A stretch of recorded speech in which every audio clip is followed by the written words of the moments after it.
Hello, McFluffy52 here, back from Magic: The Gathering Arena action. Today we're playing another one of our monocolor zero rares decks. We're going through each of the monocolors, trying to put together a somewhat competitive deck, playing 20 games on the ranked ladder, and seeing how we do. So we already done mono green, now we're doing mono white. Subscribe if you want to see the rest of them. I'll also put a link in the description for like the playlist of them. Anyways, also just subscribe because the majority of people who watch the videos aren't subscribed, and you can help me reach my goal of 1,000 subscribers. Anyways, that's enough shilling. What are we doing in mono white? What are we doing with zero rares? Well, we're playing a bit of a mono white enchantress or like auras deck. And it's important to note, like for auras decks, you really want kind of a mix of payoffs / creatures and then auras. And if you draw too much of one or the other, things can go kind of poorly. So that is just kind of a mindset thing when you're playing or like building one of these decks. Now, what are we doing in this particular deck? Well, we're playing a bunch of cheap creatures.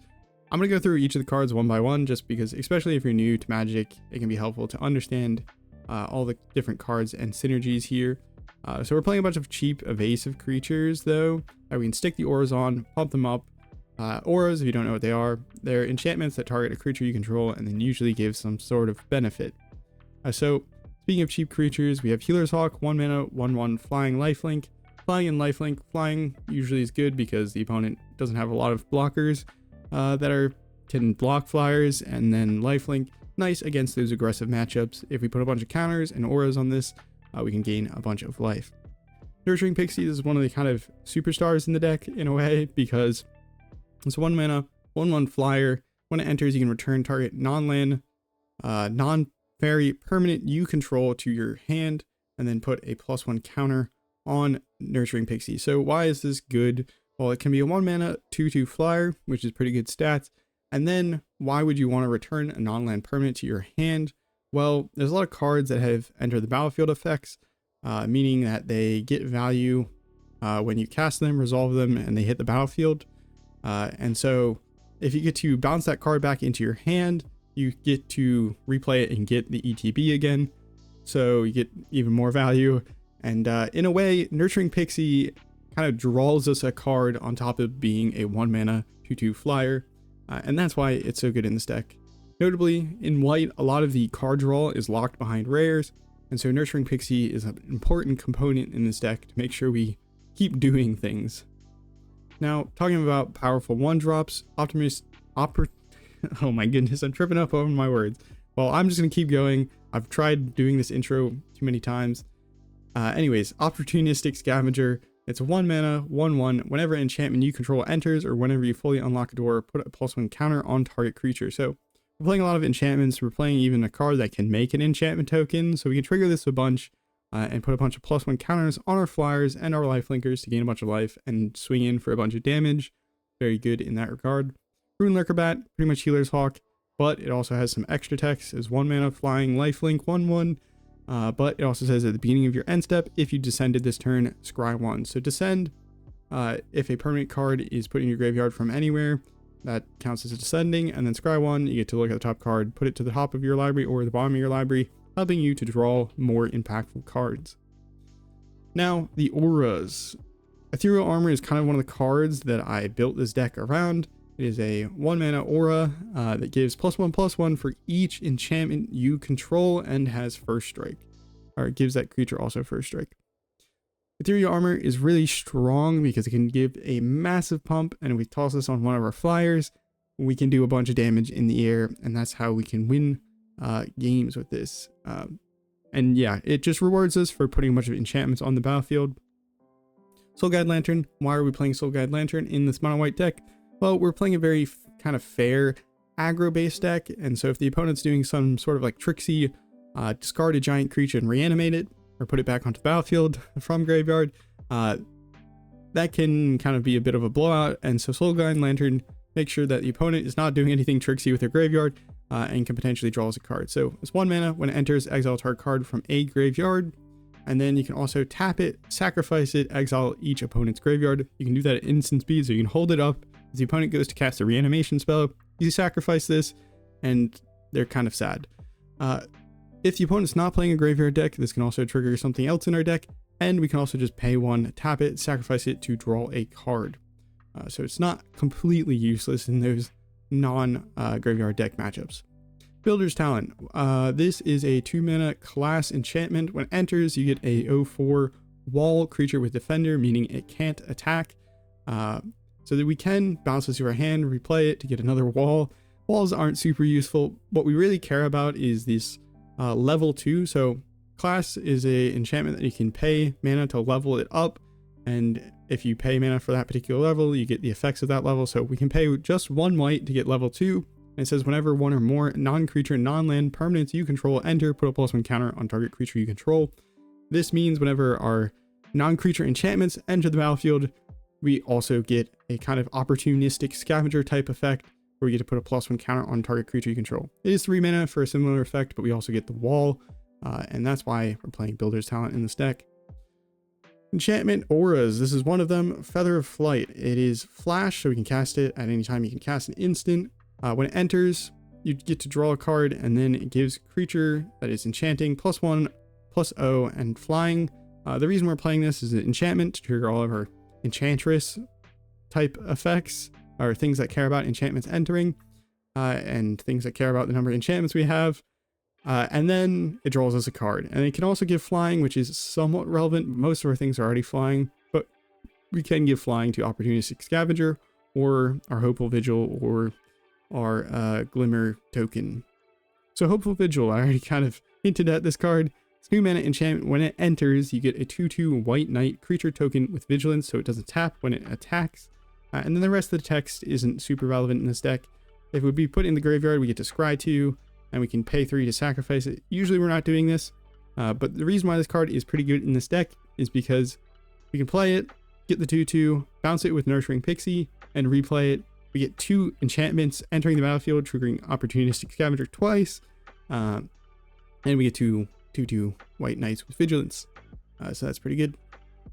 Now removal. Every good deck should have perhaps a bit of removal, and so we're playing Ossification. This is an enchantment that enchants a basic land we control. We're playing all basics, so it should always work. And then when it enters, you get to exile target enchantment or planeswalker an opponent controls until it leaves the battlefield. Hopefully your opponent doesn't remove this, and you just get to keep whatever big problematic creature or planeswalker the opponent has locked up underneath it. Very similar to Ossification in some regards, but also kind of better in some regards, is Shelter by Ghost. This is one of kind of the best removal spells in Standard if you're kind of a white-based creature deck. Shelter by Ghost is an enchantment that enchants a creature you control, and when it enters, you can exile target non-land permanent the opponent controls until it leaves the battlefield. So this means we can hit anything. So if the opponent has a problematic enchantment, we can take it away with Shelter by Ghosts. And then enchanted creature also gets +1, +0, lifelink, and ward 2. Ward 2 says whenever the opponent tries to target it with like a spell or ability, they have to pay 2 additional mana, and if they don't, their like spell or ability gets countered or doesn't resolve. And so it's really good because it's protection, and it's really good because it's pretty universal removal. The lifelink is also pretty good in most decks. We already have a fair amount of things with lifelink, so it's kind of doubling up on that, but still is relevant in most decks. Now, last but not least, we have this room here. Rooms have like 2 sides. You can play one side or both sides. So I think you kind of cast one and then you can like pay for the other one and all that's on the battlefield. That's all both sides of the point. We can pay 2 mana for Grand Entryway. And so when this enters the battlefield, you unlock the door and you get the 1/1 White Glimmer Enchantment creature token. So why is this good? Well, we get to put another creature on the battlefield, so this can be kind of a chump blocker. Also, we get 2 mana. For 2 mana, we get 2 enchantments entering the battlefield, so this can trigger the Opportunistic Scavenger twice. It only triggers Builder Talent once because I think it says non-creature. Yeah. Okay. And then we can also later on pay for Elegant Rotunda for 3 mana. When you unlock this door, put a +1 counter on each of up to 2 target creatures. So it's nice that it curves into itself, and then we can put these counters on our flyers and hopefully keep swinging in for damage and gaining life that way. This is another really good card that we can bounce with Nurturing Pixie, because we play this, we get 2 enchantment triggers, and then we bounce it with a Nurturing Pixie, and then we play it again. We get 2 enchantment triggers, or for our like Opportunistic Scavenger, for instance. Anyways, that is the deck. How have we done with it so far? Well, we're gonna play 20 games overall. I've already played technically 24 games with the deck, but I've tweaked it from the initial versions, and the most recent version I already have 15 games with. So it's 12-3 with an 80% win rate for the latest version. Overall though, if you're curious, I am 14-10 with a 58% win rate. I think this deck has some weaknesses. Every deck has some weaknesses. So I don't know if I tweaked the deck to remove some of the weaknesses and that's why I did better, or I just got more lucky with the matchmaking here. But I do think one of the weaknesses of this deck is some of the black based like heavy removal, hold up removal decks. But I'm 2-0 against red and 2-0 against Boros or white and red deck. So I think this is pretty good into some of the meta. And well, let's hop into the rank ladder and see how we can do the final 5 games. Okay. This hand seems strange. Seems quite strange, I'm not gonna lie.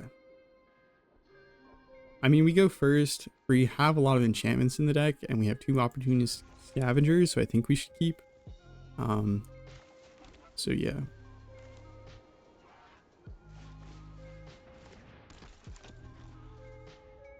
I will balance the Scavenger with the Pixie, probably. The rest. Bye-bye, Ethereal Armor. The rest deals with non-creature, non-land permanents. Of course, the first matchup, I talk about us not being particularly great into black decks, and then we... first matchup is against black. It is, I think, one of the most popular decks in the format right now, so not entirely shocking. Just a bit unfortunate. Bye-bye, second Opportunistic Scavenger. Can I not draw lands? Excellent, no land. We have 21 lands in the deck because we don't want to draw into a bunch of lands. We're pretty low to the ground aggro deck. So drawing, do I hold on to the Sheltered by Ghosts? Sheltered by Ghosts does like, no, oh wait, no, I do play this because maybe it's good enough. No, wait, crap, I forgot about the Opportunistic Scavenger. So it has 3 toughness, which is not enough to survive the nowhere to run that the opponent's about to jam. So I'm gonna be sad, but nowhere to run. It's 2 mana black enchantment when it enters the battlefield. Oh, I don't have to talk about it because opponent didn't have, okay. Another land. Unstoppable Slasher, we can just let us hit us, but this is one of the, powerful rares in the format. 3 mana, 2/3 Death Touch. Deals oh my god. The opponent has the combo. So this, when it connects, we lose half our life rounded up. And then Bloodletter of Akhlazot says if the opponent would lose life during your turn, they lose twice that much life instead. So this would one-shot us if it connects. And then on top of that, one Unstoppable Slasher, if it dies, it comes back and sleeps for a few turns. Okay, we weren't supposed to win this game. It's okay.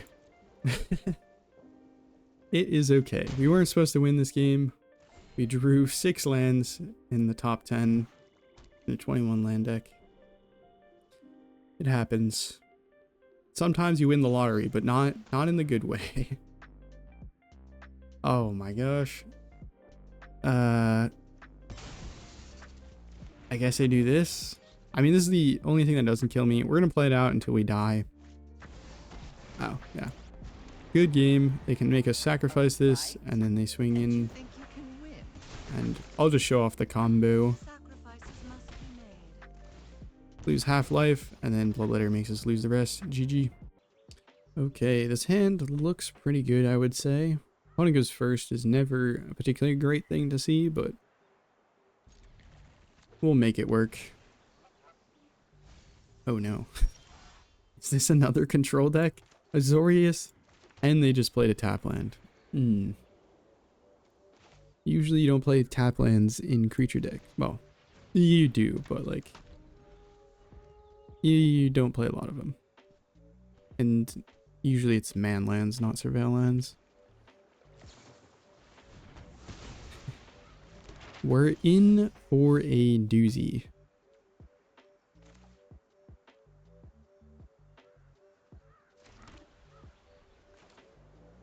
I'm gonna play out this bat and then try and put a counter on it.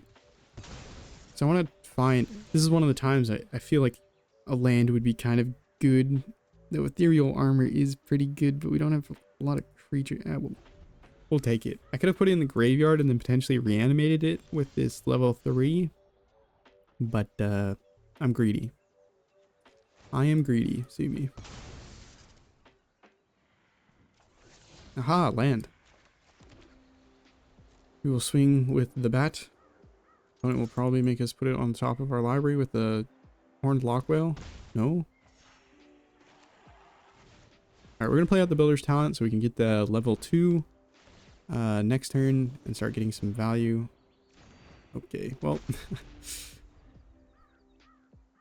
This Ethereal Armor is going to have to do a lot of work in this deck. Opponent knows that we have in our hand though, so they can just hold up removal or interaction.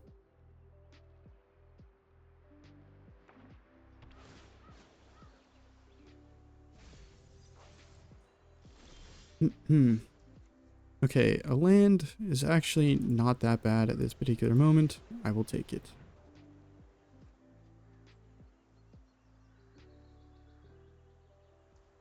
We are leveling up our class, opponent. Fear us. Opponent probably has a sweeper, so I probably should have held on to this just as like another creature, but I think this is just a bad matchup in general. So, bad matchup is not an excuse to play bad. I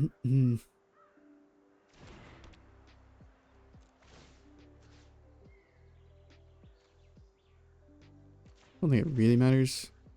Opponent's probably going to mill us or kill us with Horned Lockwhale would be my guess. But yeah, bounce spells are pretty bad for us. Opponent has the bounce spell, turns it to our hand. We have to start over. Yeah, I'm thinking one thing that I thought about before I started recording is I played 15 games with this version of it, but I had one more tweak that I was thinking about that might take it to like the next level or just make it better. Which would be that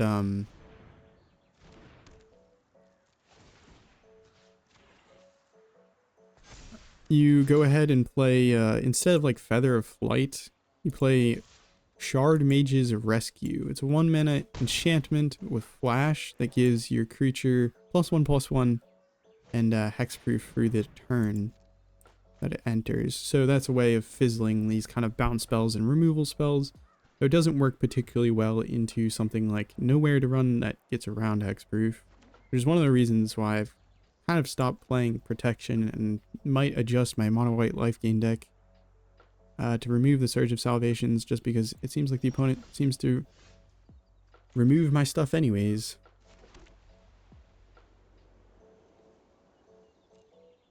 Nope. Can always try.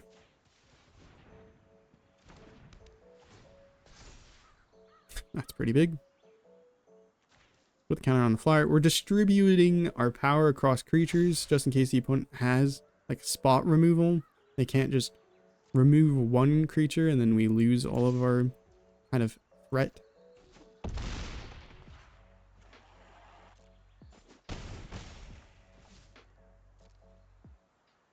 No sweepers, opponent, please. No sweepers. They did draw a handful of cards with Silver Scrutiny. I'm gonna draw another handful of cards. Did they find the sweeper? Sunfall?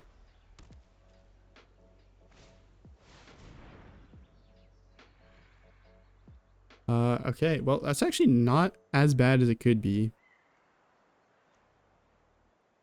I think I will just do this, though. I don't think the opponent's playing a graveyard deck, so we can just pop this for a card.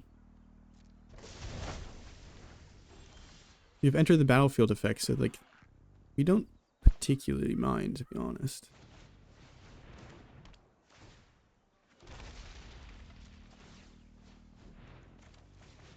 Probably not.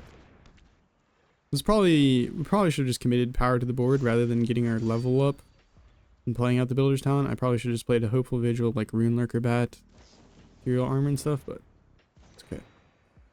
Everything will be fine, I'm sure of it. Mostly sure of it. Opponent's playing Mass Bounce. They might have Aetherize, which returns all attacking creatures, which would be kind of funny and sad for us, but I'll play this before I play the Hopeful Vigil. Because then we get the counter on something. My plan is to play out Ethereal Armor, so...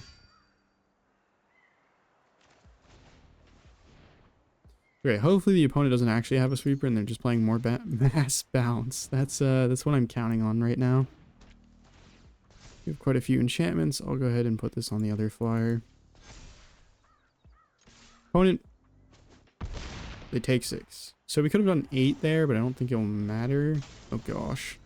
Alright, so this discounts their instant and sorcery spells by the number of oil counters on it. It gets an oil counter each upkeep, so a bit scary. Yeah, there goes the game. That will probably do it.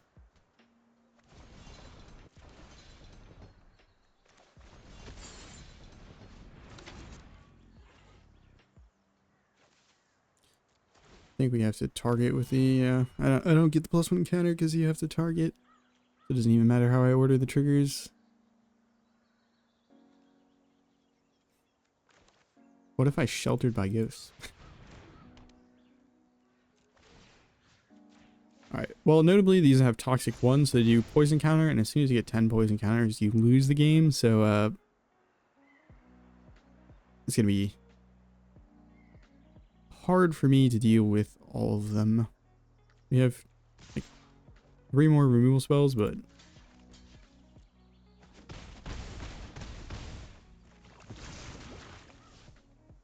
we have 7 poisons, so we have to get rid of pretty much all of them.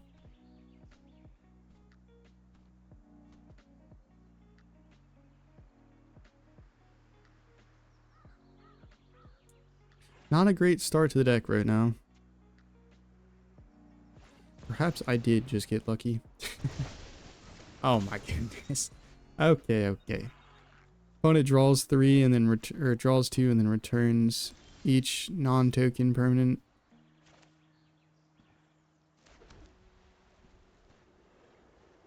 It's actually kind of helpful because we get the hopeful visuals.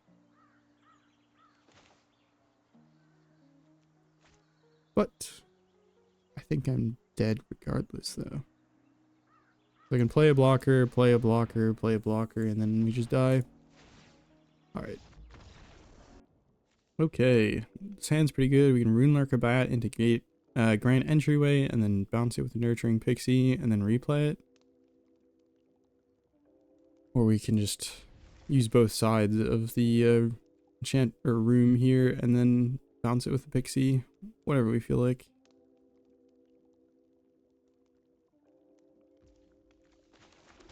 We get to go first, which is a good sign. The opponent, though, probably on mono black. Oh, red. Red is good. Red is good for me, at least, I think. Play the Grand Entryway, make a 1/1. Can chump block if we need, but likely we're gonna do the counters on things and then play out the Nurturing Pixie. Manifold Mouse. If we get removal, we want to get rid of the Manifold Mouse because this gives double strike, or can give double strike. Will become a 2/2 double striker probably. Yeah. We're not gonna block. Probably should block, but alright, we drew into our 5th land. Not ideal. Definitely subpar draws here. Do we just swing in? I mean, the chances are they have, like, they always have the Monstrous Rage, so they can give their Heartfire hero trample, and then it's trampling and double strike, and it's absolutely massive. Do we hold back just in case they don't have it? I mean, they're not going to block is like one thing. They are not going to block, so maybe I just do it. Because if they do block with the Manifold Mouse, that's really good for us. They lose a very powerful effect on their sideboard. It's just, are we going to die on the crackback?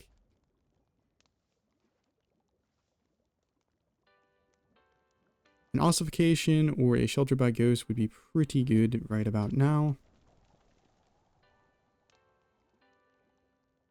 Perhaps I'll play Feather of Flight to see if we can find interesting. The opponent goes for a little card draw off the Emberheart Challenger. They don't find their land drop though. Double striking 5/5. This is gonna hurt though. Down to 6, and we drew our 6th land in our 21 land deck in the top 10. Okay. Well, this is getting very, very ugly very, very fast for us. I want to see if I can draw Ossification or Shelter by Ghost, and we drew our 7th land in the top 11. Okay. Well, we've used both sides of this. We can just return it to our hand, and we can cry now. Maybe winnable. I believe in, if we're looking at 3 lands, the opponent's got to be, they're not looking at 3 lands. Darn it. We tried. You can target one of these Emberheart Challengers with the Manifold Mouse, and then they get to exile the top card of their library until end of turn. Ah, rares. They're so good. So there are some rares that are just absolutely atrocious. Like, not even good. It's just like the really good ones are really good.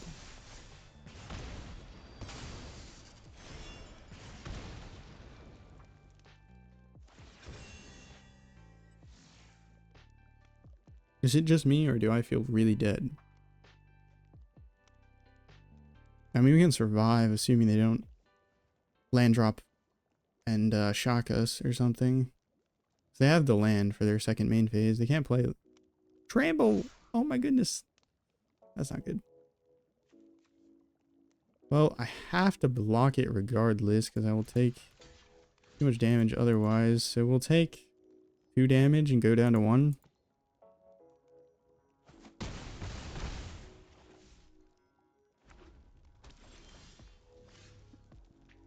Okay, Magic Gods, you're starting to make me a little sad here. What is this? 8th land.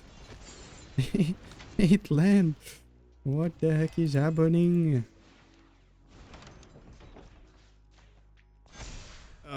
Do we hold back for blocking? Probably. We're certainly not gonna win if I attack, I don't think. We go up to 5, but they have like enough damage. Scamp, another card that when it dies deals damage equal to its power, and another haster.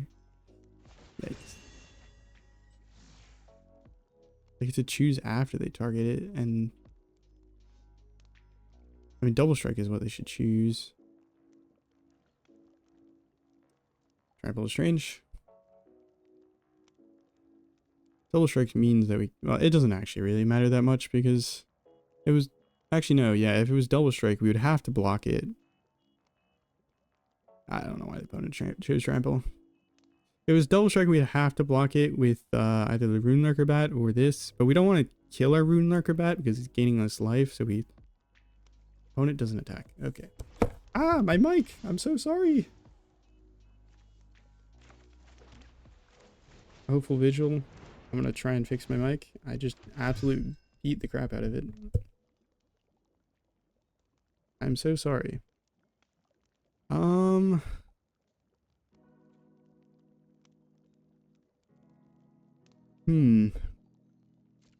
the opponent didn't attack, so that wasn't great for us.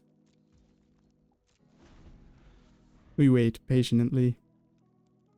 Top deck of land. Join us. Join us in the flood. That's not joining us. That's pretty gross, actually.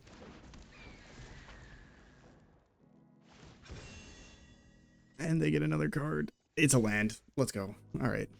Sort of live. As sort of could get. All right. Let's do some math.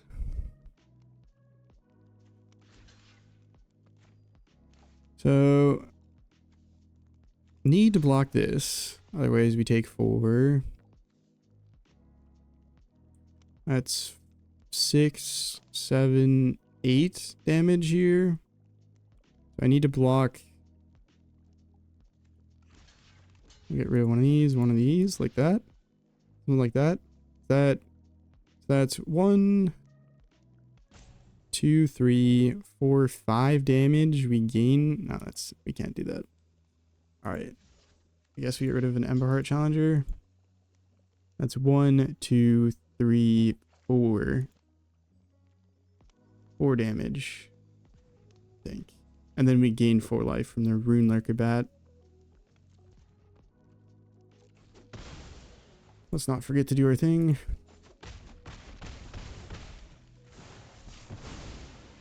Go up. Don't kill the bat. Don't kill the bat. Don't kill the bat. I forgot about that. Don't think of it. You want to do the damage to face. You like face. Face is the place. Oh, the game's so lost. Oh, there's the first loss against Mono Red.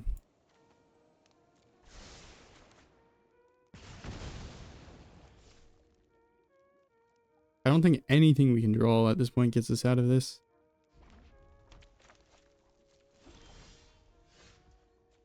You would have been great way earlier. Alright, well, starting out strong with 3 losses. Let's see if we can redeem ourselves in the next game. 8 lands. I'm going to pull out the calculator and we're going to figure out the odds of drawing like this. Doesn't really matter.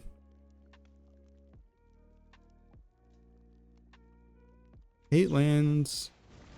It was technically in like the top 10. Right? I'll do the odds for 8 lands in top 10.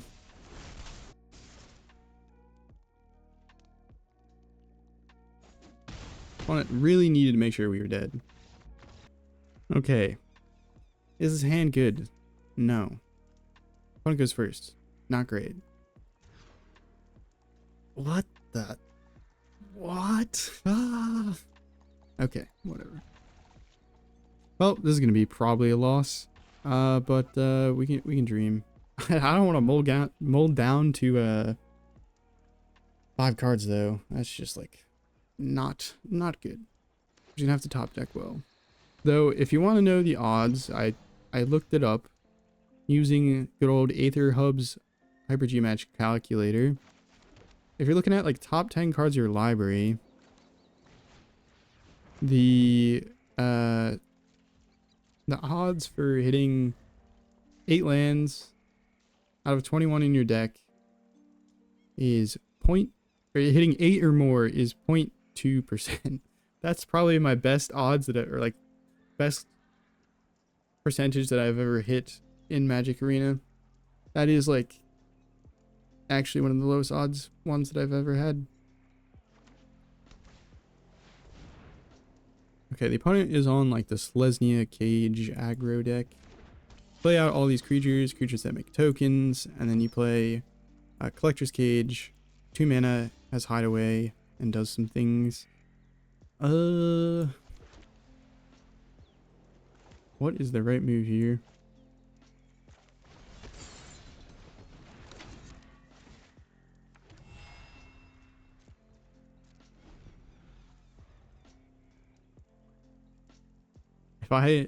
If I end up with 5 losses, I'm still gonna upload this. This is Magic, baby. Sometimes you win like 7 in a row, and then sometimes you get to lose 5 in a row.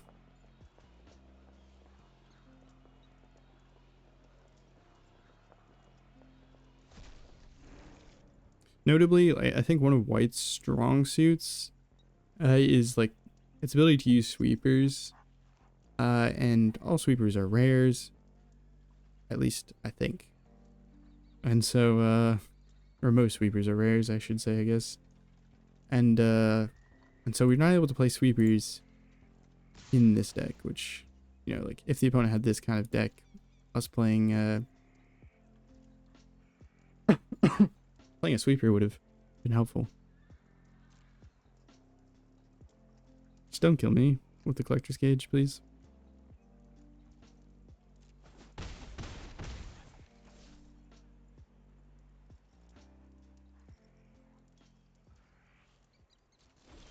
If we blocked, they would have just killed whatever we blocked by activating collector's cage, because they could put the counter on it. So even though they had like 1 toughness, you can activate this. It doesn't say at sorcery speed, so they can activate it at any time. Alright, talent. Pixie. Make it 4/04.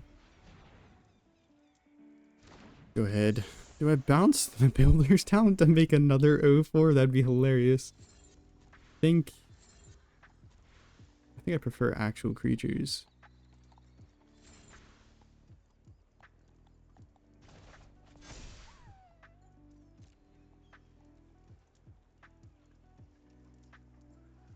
I guess I'll attack. Shelter by Ghost could be pretty good here, but they're kind of a go wide tokens deck, and we only have spot removal, so not really good either. We didn't get out to a particularly fast start, so we might play more than 5 games, because if we just lose 5 in a row, I don't part of me doesn't actually want to upload that. I would prefer to at least showcase 1 game where the deck does something convincing.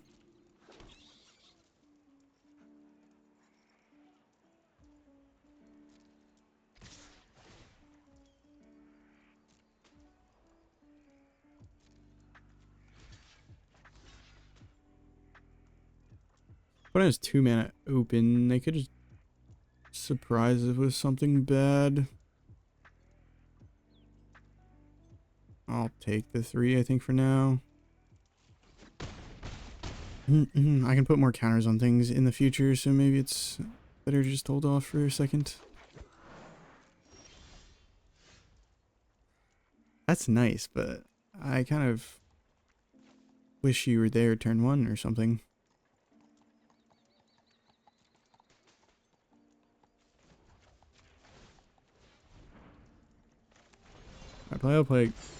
I'll play a Grand Entryway here. Get to put a counter on something. Put a counter on my wall so I can like start killing things. 1 it blocks, or do I just put it on the Pixie or the... Gee, opponent, I didn't know that I was supposed to pick a creature. It's not like the arena client is lighting up 3 creatures here. Maybe I'm still trying to win games after I lost 3 in a row. My goodness. Just be nice, people. That is my advice. Whatever, this game's lost. You can have your win, opponent.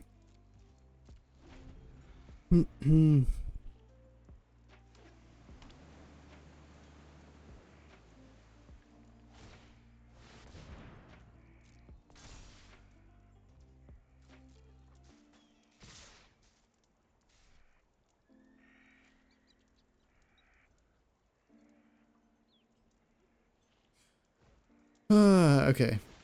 What do we look for in our next hand? I'm going to mulligan to 5. Gosh darn it, I'm going to do it. If I don't have a good opener, I will mulligan to 5 now. Is there any way we block? They have 6 attackers. We have 4 blockers. So we can block. And, live, potentially.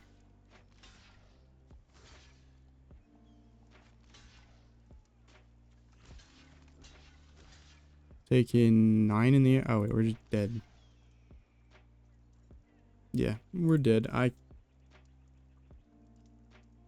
can't actually think or count or really anything, I guess.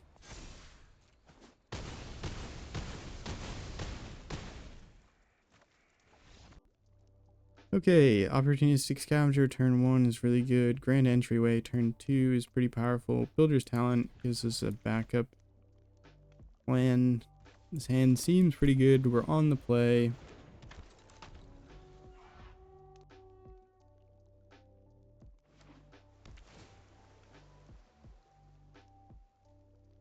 Can we win a game? The answer is no. Okay.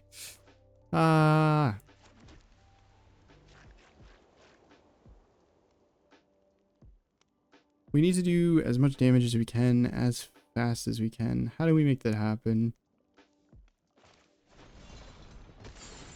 Opponent's a reanimator deck. We just put a Trax in their graveyard. We don't have our Soul Guide Lantern, so we can't do anything about it right now. So we just need to try and kill them before Atraxa goes from the graveyard onto the battlefield.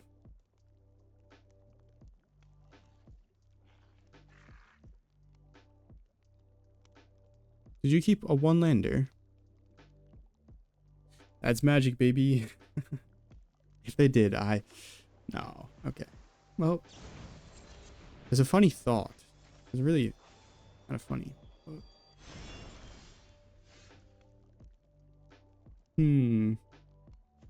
I will play...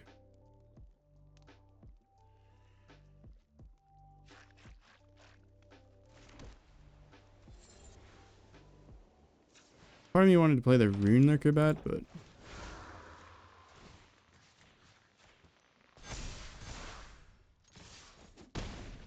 I don't think it's worth. We can get a land, we can Ossification and Shelter by Ghost and just pump up our creatures too, and that should be lethal, as long as the opponent doesn't have removal.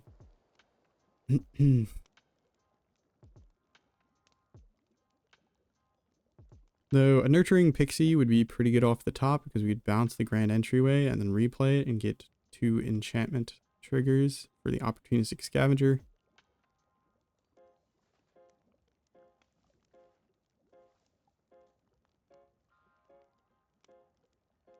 Fun as removal. No. Play out your fairy.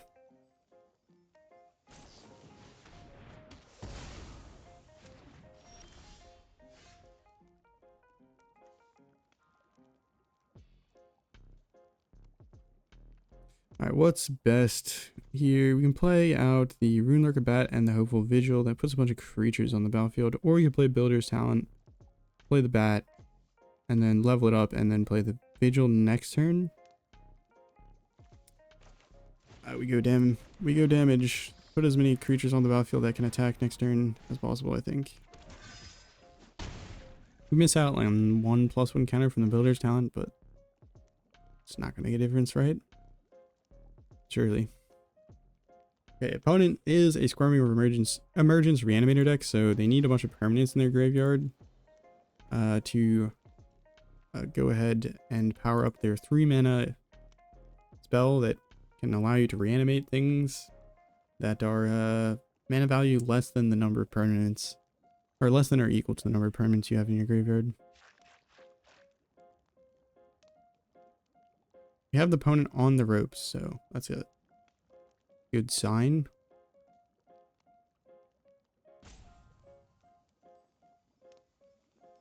Could just play the fairy. It's always an option. If they do that, we win the game because we can play Sheltered by the Ghost, or Sheltered by Ghosts, and wow. Opponent mills 4 cards. There's Squirming Emergence. And I don't think they're playing any 1-mana removal. Oh, they're playing Afara's Dispersal, which is a card that says for 1 mana, well, 3 mana, but you get to pay 2 less if the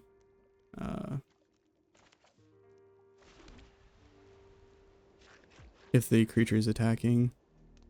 So how do I get through the Afara's Dispersal?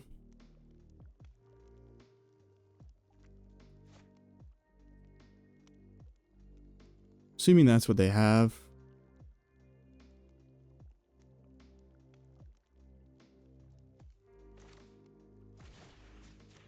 Give this ward 2 so they can't target it. And then I'll play the builder's talent so next turn we can use it to pump something. And then attack. They probably have far as... Oh, they didn't have it. Okay, well, you just win, I guess. That's the answer. GG. Okay, well, I realized that was the 20th game we played with this version, but I guess I'm playing a victory lap because I accidentally queued up into another. Can we go back to plat 1? This hand seems pretty bad because we don't do anything on 1. We didn't draw any of our, like, you know, umpteen 1-drops, and there we go.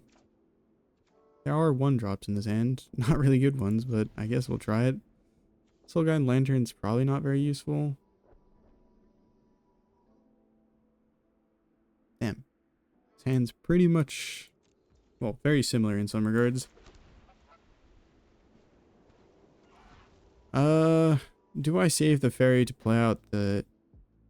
to, like, bounce the builder's talent? Maybe. Roman's probably on mono black, so... Oh my goodness, it's a graveyard deck, and I just put away the Soul Guide Lantern. Oh. You lose some, you lose some.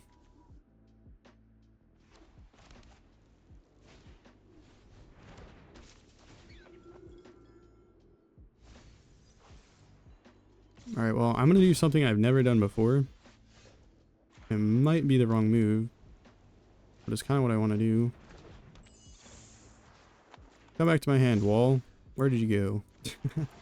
Wall disappears, we take this up so we get a counter when we play this, and opponent don't have cut down. Opponent did not have cut down. There's a 5/5 flyer with first strike. We have 5 lands though. Come on, please. Magic gods, give me cards. Cards that do things.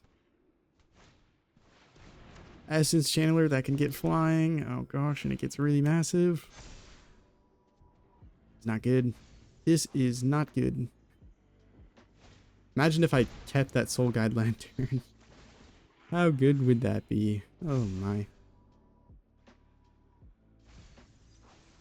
Ossification off the top. Please. Pretty please.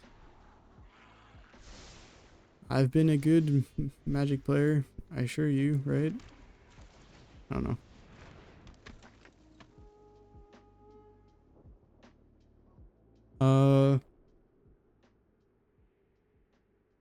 I mean, I feel like I ought to attack. I could hold it back to, like, prevent the opponent from attacking, but, like, the Essence Chandler is going to be bigger than the Nurturing Pixie, I think, next turn. Don't tell me you have it. You have it. They have Dewdrop Cure or Raise the Pass, one of those two. That will just put everything from their graveyard back onto the battlefield.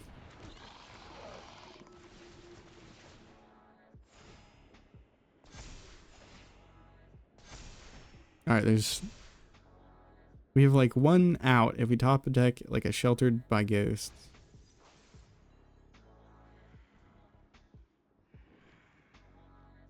I've been meaning to play like the deck the opponent's been playing here, like the Raise the Pass combo deck, but at the same time, I've kind of prevented myself from playing it just because I felt like I've already seen it on YouTube.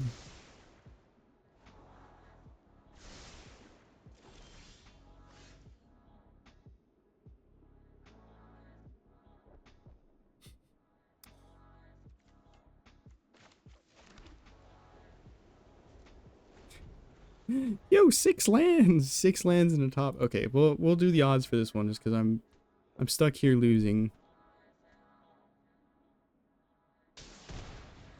Oh wait, I didn't even adjust the oh, 6 lands in the top 10. Drawing 6 or more would have been 7.5%, so not that crazy low odds, but still doesn't feel particularly good to happen.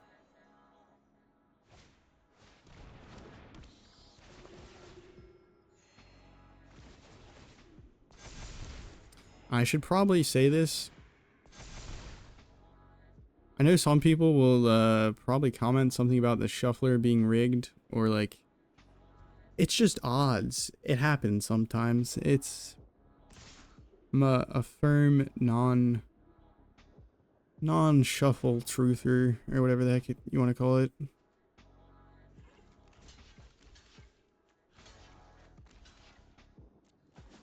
Trade it all away. Do we live? We do. Well, we lose next turn anyways. We don't have any sweepers. They have a lot of creatures. GG. Alright, well that is going to do it for this deck. If you watch this far, most people don't watch this far. I think I still can't tell if this deck we got so land screwed in, or like mana flooded in so many of our games, so it's hard to really say or like show much for the games that we played. But I will say this version, over the 21 games I played with it, sorry, I'm refreshing, I went 13-8 with it, so 62% win rate. It won me games. I wasn't able to really capture that very well, which is a bit my fault. I kind of set up this challenge so that I play 20 games, strictly like 20 games. And so I wanted to record the last 5 on video for like the hurrah. So I didn't really get to capture any like cool wins, I feel like, which I feel a bit bad about. But if you're still watching, which if you are, you're probably either like subscriber of the channel who likes to watch the videos through, or you're kind of new to the game and looking for a budget deck. I do think this one has potential. Even if it doesn't have potential, maybe there was something good about it that can help you figure out something to do with your cards and wild cards and decks. So hopefully it was at least entertaining in some regards, or informative in that regard. Yeah, thank you for watching. Have a nice morning, evening, night, afternoon, wherever and whenever you're watching. Ciao.